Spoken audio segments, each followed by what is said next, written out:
We want to take you high above our city right now. This is a live view of the U.S. Consulate downtown from our CTV News chopper, the scene of the protest against the Trump travel ban. This protest began this morning at the consulate, then it moved onto University Avenue briefly. Honk if you support us! At one point, protesters blocked University Avenue in front of the consulate. That was just before 9 a.m. Then they moved on to Nathan Phillips Square and then returned to University Avenue.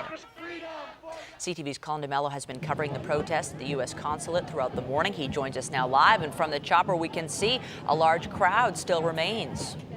Yeah, Michelle, it's grown and then it's gone smaller and it's growing again over the noon hour. We've had about 200 to 300 people by my count. That may be a conservative estimate of people here.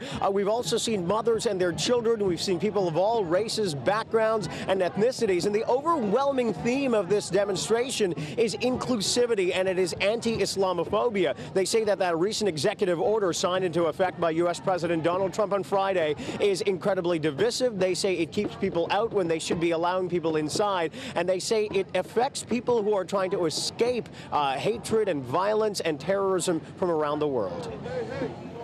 They should be accepted into Canada and the U.S. Outside the U.S. consulate, hundreds of people gathered to demonstrate President Donald Trump's executive order. Coming together to reject racist and Islamophobic policies that are having an impact. Canadians and Americans called for the order to be lifted, saying it affects those trying to escape persecution. I have seen people struggling to keep their family and their humanity and their sanity together while their entire future depends on the decision of politicians in cities far, far away. The protest turned into a sit-in, sealing off parts of University Avenue as politicians addressed the rally.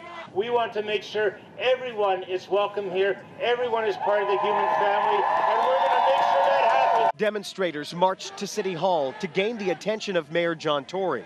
On the way back to the American consulate, we meet Marion. I'm fed up as a Muslim woman, as a visibly Muslim woman, as somebody who's been a victim of Islamophobic slurs and attacks. I think it's time for us to stand up as allies, as Muslims, against something that is happening down south, but it is trickling in our own communities. Protesters here say they have seen the spillover effect, particularly in the conservative leadership race. They say the rhetoric must end. We all need to speak up. We all need to stand in solidarity. We can't stay silent, because when we let those little things happen, big things like Trump happen. Organizers say they will continue their protests in the weeks to come. So this demonstration is parked here in front of the U.S. consulate. Consular services, by the way, from the consulate have been suspended for the day. That means anyone looking to get a visa to the United States will have to come back tomorrow.